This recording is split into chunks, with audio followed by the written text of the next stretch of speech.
Okay, I'll introduce us. Okay. Hi, I'm Mike of Bald&Balding. I'm the bald one. But I'm here today with Corey McCullough, and he is a fellow author, and he's going to tell us all about his work. So, Corey, what's your most recent release? Well, let's see. My most recent one would be this one, Shadows of the Fallen. It's the third book in a 3-book series with a fourth that I didn't plan that's coming out pretty soon. Always. The one that seems to be of most interest in these Comic-Cons is A Knife in the Dark. This one's a science fiction murder mystery. It takes place on a planet where night lasts for a full week.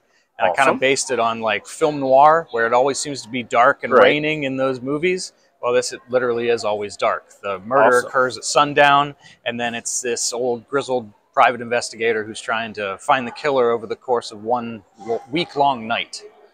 So it's like an alternative Earth, just with really long nights. Yeah. Okay.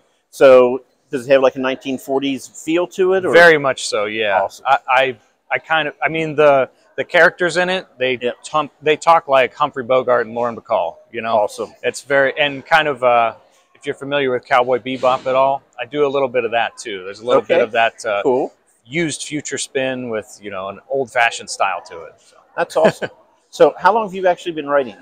Well, let's see. I've been writing forever, but my first book, this one, The Fallen Odyssey, a fantasy novel, that one came out actually in 2013. Wow. So it just celebrated a 10-year book birthday, which made me feel pretty old. Grizzled veteran. Yeah. And I just had a video that came out where I talked about how old is my book. My book's so old that I was like, well, in the first draft, the character used the interior screen of his flip phone as a flashlight, because it's an alternate universe fantasy novel. So it's like the character wakes up in a parallel world and then tries to find his way home. So I've changed some things since that first edition because some of those things are a bit dated now. A little dated, yep. But it's kind of a young adult fantasy. Okay, so you have the series, the Fallen Odyssey, the Fallen series. Yes. That's your 3, going to be 4 books now. Yes. I didn't plan it that way, but no, I promise there's not going to be a 5th. The 4th is done and written. It's in the editing process right now, so it's going to come out this year. And the other one that I wrote is called Rust on the Allegheny. It's kind of a big departure from what I usually do. Instead of science fiction and fantasy, this is historical fiction.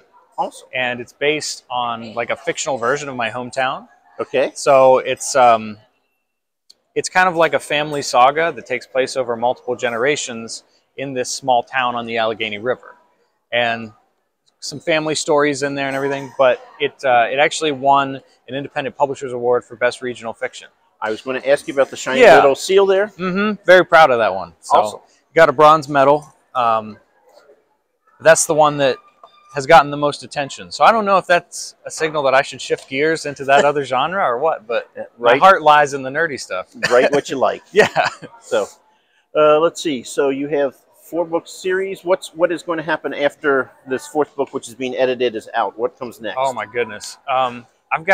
It's funny because you know the question that authors always get where it's like, where do you get your ideas from? It's like, I have no shortage of ideas. Exactly. I'm going to run out of time before I run out of ideas. That's the problem. But I actually have like a middle grade book planned. I've written like almost 30,000 words of it, really. Okay. So that hopefully will come out not too long after that. But I'm also looking to do the sequel to A Knife in the Dark before too long. Right. Which this one, I kind of, like I told you, it's going to be, this one's like film noir inspired sci-fi. Yep. I'm aiming more for like a Western inspired sci-fi for the sequel to that I've seen several people who are doing that now. That seems to be like the new thing. So it's good to get in when it's still early. I mean, that's kind of the format of The Mandalorian. At least in the first season it was. It was, you know, this mysterious stranger travels to different towns and helps the guys there and then moves on. Yep. So where can we find you next? We're at Pittsburgh now, but where are you going to other Comic-Cons this year? Yes. I'm going to be at several. I think the nearest one is the Festival of Books in the Alleghenies, which is going to be in Ebensburg, Pennsylvania. And when is that? September 16th, I believe. Okay. I'm going to try to get in a couple more cons, but mostly I'm doing little local shows like that. Right. Especially with my historical fiction stuff. Yeah, absolutely. It's nice to be at a place like a craft show or something where people aren't necessarily expecting books. Right. And they walk, oh, I like books. And yep, there's not much competition there. So I tend to do pretty well at those little tiny shows. So 10 years in and you're still writing. So what do you like most about it? Oh, man. Well, so I find that it's something that I feel a compulsion to do. It's like I must do it. Yep. A lot of times I sit down to do it and I'm like, this is no fun. This is hard work. But I feel like I haven't really had a complete day if I haven't written. It's like it's a thing where I have to tell stories.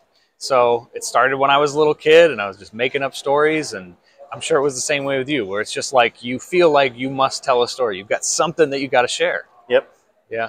So, okay, can you give us your socials so they can find you? We'll put them in the comments below, but... Yeah, I am core.author, CORE.author at pretty much everything. Instagram, TikTok, Facebook, Twitter, all this stuff. Put that and all in YouTube also. Yeah. Okay, so you have a YouTube channel? Yeah, I do. It's a kind of a fledgling YouTube channel. It's just starting a little bit. We have not published our first video yet, okay, so yeah. I'm in with the fledgling. Yeah. it should be out in the next couple days. Of course, you'll see this 2 months from now, so that would mean nothing to you, but details. Anyway, nice. So, cool. Well, is there anything else? You have more? Okay. Anything else you want to add? I think we covered it. Yeah, I think we covered it.